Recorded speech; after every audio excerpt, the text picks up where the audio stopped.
అందరం ఓట్లేసి ఎంపీలు ఎమ్మెల్యేలు ఎన్నుకున్నట్టయితే అలా ఎన్నుకున్నటువంటి ఎంపీలు ఎమ్మెల్యేలు ప్రజల చేత ఎన్నుకోబడ్డటువంటి ఎంపీలు ఎమ్మెల్యేలు రాష్ట్రపతిని ఎన్నుకుంటున్నారు కాబట్టి అక్కడ రాష్ట్రపతి అనే వ్యక్తికి ఎన్నిక జరుగుతుంది, అంతేగాని వంశపారంపర్యంగా రావట్లేదు. ఇంకా సింపుల్గా చెప్పాలంటే రాజ్యాంగాధినేత అయినటువంటి భారతదేశంలో అయితే రాష్ట్రపతి అంటాం, బ్రిటన్లో అయితే రాజు లేదా రాణి, ఎవరైనా సరే రాజ్యాంగాధినేతను వంశపారంపర్యంగా కాకుండా ప్రజల చేత ఎన్నుకోబడితే అది గణతంత్రం.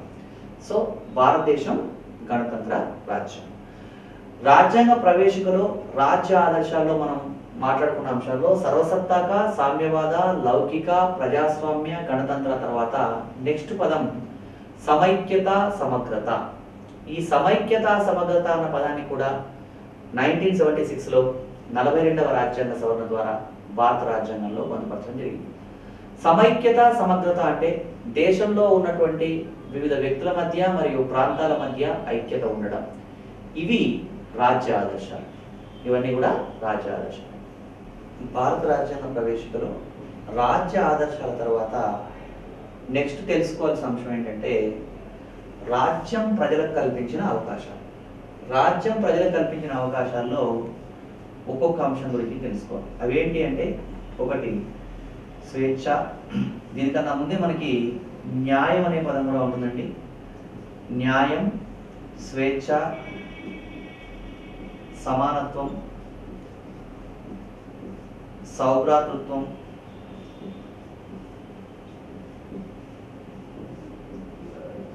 వ్యక్తి గౌరవం. న్యాయం, స్వేచ్ఛ, సమానత్వం, సౌభ్రాతృత్వం, వ్యక్తి గౌరవం. ఇక్కడ ఒక్కొక్క పదాన్ని గురించి అర్థం చేసుకోవాల్సిన అవసరం ఉంది. న్యాయం అంటే దానికి న్యాయం అనే పదం మనకు అర్థమవుతుంది, కానీ న్యాయం అంటే ఏంటి అంటే డెఫినేషన్ చెప్పడం చాలా కష్టం. ఎందుకంటే కొన్ని అబ్స్ట్రాక్ట్ పదాలు ఉంటాయి. న్యాయం అంటే ఒరిజినల్గా ఏంటి అర్థం అని మనం ఇంకా డిక్షనరీ వెతికినట్టయితే ఎవరికి ఇవ్వాల్సింది వాళ్ళకి ఇవ్వడం న్యాయం అని ఉంటుంది. కానీ భారత రాజ్యాంగంలో న్యాయం అన్న పదాన్ని సమానత్వం అన్న కోణంలో వాడడం జరిగింది. ఈ న్యాయం మళ్ళీ 3 రకాలు. ఒకటి సామాజిక న్యాయం. సామాజిక న్యాయం అంటే రాజ్యాంగంలో మనకి ప్రాథమిక హక్కుల్లో ఆర్టికల్ 14 నుంచి 18 వరకు ఉన్న నిబంధనల్లో ఉన్నటువంటి అంశాలన్నీ సామాజిక న్యాయం గురించి తెలియజేస్తాయి. అంటే సమాజంలో ఉండే వ్యక్తులందరికీ సమాన అవకాశాలు కల్పించడం సామాజిక న్యాయం. రెండోది, న్యాయంలో రెండవ రకమైనటువంటి న్యాయం ఏంటంటే రాజకీయ న్యాయం. రాజకీయ న్యాయం అంటే పౌరులందరికీ ఓటు హక్కు కల్పించడం లాంటిది రాజకీయ న్యాయం. అంటే ఎలాంటి విచక్షణ లేకుండా కుల, మత, వర్గ, వర్ణ, భాష, ప్రాంత ఇలాంటి తేడాలు ఏమీ లేకుండా దేశంలో ఉండే ప్రజలందరికీ కూడా, అంటే 18 సంవత్సరాలు నిన్న వాళ్ళందరికీ కూడా ఓటు హక్కు కల్పించడం రాజకీయ న్యాయం అవుతుంది. నెక్స్ట్ ఆర్థిక న్యాయం. ఆర్థిక న్యాయం అంటే ఏంటి అంటే ఆదేశ సూత్రాల్లోని సామ్యవాద నియమాలను అమలు చేయడం ఆర్థిక న్యాయం కిందకి వస్తుంది. అంటే అందరికీ సమానమైనటువంటి అవకాశాలు కల్పించడం, అంటే పని హక్కు కల్పించడం, పేదరిక వర్గాల మధ్య వ్యత్యాసం తగ్గించడం, ఇలాంటివన్నీ ఆర్థిక న్యాయం పరిధిలోకి వస్తాయి. ఇది న్యాయం. న్యాయం తర్వాత రెండవ పదం స్వేచ్ఛ. స్వేచ్ఛ అన్న పదం లిబర్ అనేటువంటి లాటిన్ భాషా పదం నుంచి వచ్చిందండి. లిబర్ అనే పదాన్ని ఇంగ్లీష్లో లిబర్టీ అంటాం, తెలుగులో అయితే స్వేచ్ఛ అంటున్నాం. ఒరిజినల్గా స్వేచ్ఛ అనే పదానికి అర్థం ఏంటి అంటే వ్యక్తి ప్రవర్తనపై ఎలాంటి పరిమితులు విధించకపోవడం స్వేచ్ఛ. వ్యక్తి ప్రవర్తనపై ఎలాంటి పరిమితులు విధించకపోవడం స్వేచ్ఛ అని చెప్పడం జరిగింది. కానీ వ్యక్తి ప్రవర్తనపై ఎలాంటి పరిమితులు లేనట్లయితే వ్యక్తులందరూ కూడా వారి ఇష్టం వచ్చినట్టుగా వ్యవహరించి సమాజంలో అరాచకాన్ని పెంచే అవకాశం ఉంటుంది. సమాజంలో ఉండేటువంటి సోషల్ ఆర్డర్ అంతా దెబ్బతిపోయే అవకాశం ఉంది. అందుకే భారత రాజ్యాంగ నేపథ్యంలో స్వేచ్ఛ అనే పదానికి ఒక ప్రత్యేకమైన డెఫినేషన్ ఉండడం జరిగింది. భారత రాజ్యాంగ నేపథ్యంలో స్వేచ్ఛ అంటే వ్యక్తి ప్రవర్తనపై హేతుబద్ధమైన పరిమితులు విధించడం, rational limitations on human behaviour. హేతుబద్ధమైన పరిమితులు విధించమని చెప్పడం జరుగుతుంది. ఈ స్వేచ్ఛ మళ్ళీ 2 రకాలు. ఒకటి ఆలోచన భావ ప్రకటన స్వేచ్ఛ. ఆలోచన భావ ప్రకటన స్వేచ్ఛ ఆర్టికల్ 19(1)A ఉన్నటువంటి ఆలోచన భావ ప్రకటన స్వేచ్ఛ. రెండవది నమ్మకం విశ్వాసం ఆరాధనలో స్వేచ్ఛ. ఆలోచన భావ ప్రకటన స్వేచ్ఛ, నమ్మకం విశ్వాసం ఆరాధనలో స్వేచ్ఛ. ఆర్టికల్ 25 నుంచి 28 వరకు ఉన్న నిబంధనలన్నీ నమ్మకం విశ్వాసం ఆరాధనలో స్వేచ్ఛ గురించి తెలియజేస్తున్నాయి. ఆలోచన భావ ప్రకటన స్వేచ్ఛలో భాగంగా దేశంలోని పౌరులు వాళ్ళ భావాల్ని వాళ్ళ ఆలోచనల్ని వ్యక్తం చేయడానికి స్వేచ్ఛను కలిగి ఉన్నారండి. ఇటీవలి కాలంలో జరిగిన సంఘటనలు కూడా మనం దీనికి ఉదాహరణగా చెప్పవచ్చు. ఇటీవలి కాలంలో ఇన్ఫర్మేషన్ టెక్నాలజీ చట్టంలో ఉన్నటువంటి 66A అనే అంశాన్ని తొలగించాలని సుప్రీంకోర్టు జడ్జిమెంట్ ఇవ్వడం జరిగింది. శ్రియా సింఘాల్ అనేటువంటి ఒక లా విద్యార్థి కోర్టును ఆశ్రయించడం, ఆ సందర్భంలో ఈ 66A అనేటువంటి అంశం సమంజసం కాదని, ఇది వ్యక్తి స్వేచ్ఛకు భంగం కలిగిస్తుందని చెప్పి సుప్రీంకోర్టు చెప్పడం కూడా మనకు తెలుసు. అంటే ఆలోచన భావ ప్రకటన స్వేచ్ఛలో భాగంగా వ్యక్తులు తమ ఆలోచనల్ని భావాల్ని వ్యక్తం చేయడానికి స్వేచ్ఛను కలిగి ఉన్నారు. దీనికి సంబంధించిన అంశాలు ఇంకా మరింత లోతైన విశ్లేషణ ప్రాథమిక హక్కులు అనే టాపిక్లో ఉంటుంది. ప్రాథమిక హక్కుల్లో మళ్ళీ ఆర్టికల్ 19 వచ్చినప్పుడు ఆ విషయం గురించి కూలంకషంగా చర్చించడం జరుగుతుంది. నెక్స్ట్ రెండవది నమ్మకం విశ్వాసం ఆరాధనలో స్వేచ్ఛ. ఈ నమ్మకం విశ్వాసం ఆరాధనలో స్వేచ్ఛ గురించి ఆర్టికల్ 25 నుంచి 28 వరకు ఉన్నటువంటి నిబంధనలు తెలియజేస్తాయి.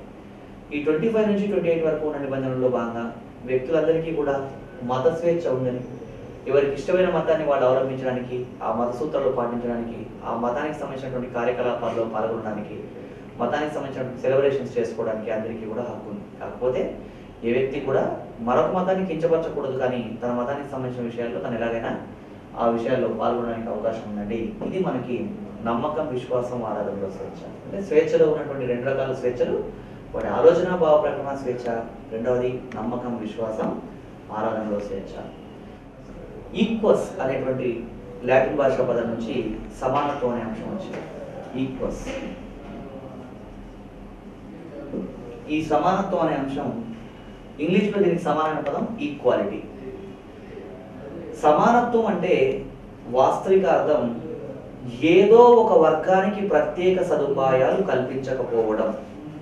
ఏదో ఒక వర్గానికి ప్రత్యేక సదుపాయాలు కల్పించకపోవడం సమానత్వం అని అర్థం. కానీ భారత రాజ్యాంగ నేపథ్యంలో సమానత్వం అంటే ఇక్కడ సమానమైన వ్యక్తుల మధ్య సమానత్వం అని, సమానమైన పరిస్థితుల మధ్య సమానత్వం అని అర్థం చేసుకోవాలి. అంటే భారతదేశంలో సమానత్వం అంటే అందరూ సమానం అని కాకుండా కొన్ని మినహాయింపులు కూడా వర్తిస్తాయని మనం గమనించాలండి. అంటే చట్టం ముందు అందరూ సమానమే చెప్పినప్పటికీ రాష్ట్రపతి, గవర్నర్లు, న్యాయమూర్తులు, రాయబారులు వీళ్ళు చట్టం ముందు సమానులు కాదు. అంటే వీళ్ళకి ప్రత్యేక సదుపాయాలు ఉంటాయని అర్థం. అంటే అభ్యర్థులు కొన్ని విషయాల్లో కన్ఫ్యూజ్ అయ్యే అవకాశం ఉందండి. రాష్ట్రపతి, గవర్నర్లు, న్యాయమూర్తులు, రాయబారులు వీళ్ళు చట్టం ముందు సమానులు కారు అంటే వీళ్ళు ఏం చేసినా చెల్లుతుందా, అదంతా సమంజసమేనా అంటే అది ఆ పదవులకు ఉన్న గౌరవం తప్ప వ్యక్తులకు ప్రత్యేకంగా అలాంటి అవకాశాలు కల్పించాలని కాదు. అంటే ఎవరైనా ఒక రాష్ట్రపతి కానీ, న్యాయమూర్తి కానీ, గవర్నర్ కానీ ఎవరైనా ఒక పొరపాటు కానీ, రాజ్యాంగ ఉల్లంఘన కానీ పాల్పడినట్టయితే ఆ వ్యక్తిని ఆ పదవి నుంచి తొలగించి అతను ఏ తప్పు చేశాడో దానికి సంబంధించి విచారించడం, శిక్షించడం ఇవన్నీ కూడా అందరికీ మిగతా వాళ్ళలాగే ఉంటుంది. కాకపోతే మినహాయింపుల్లో భాగంగా రాష్ట్రపతి, గవర్నర్లు, న్యాయమూర్తులు వీళ్ళు చట్టం ముందు సమానులు కాదు అని మనం అర్థం చేసుకోవాలి. ఇక్కడ ఈ సమానత్వం కూడా న్యాయం మాదిరిగానే మళ్ళీ మనకు 3 రకాల సమానత్వాలు ఉంటాయి. పౌర సమానత్వం, రాజకీయ సమానత్వం, ఆర్థిక సమానత్వం అని 3 రకాల సమానత్వాలు ఉన్నాయి.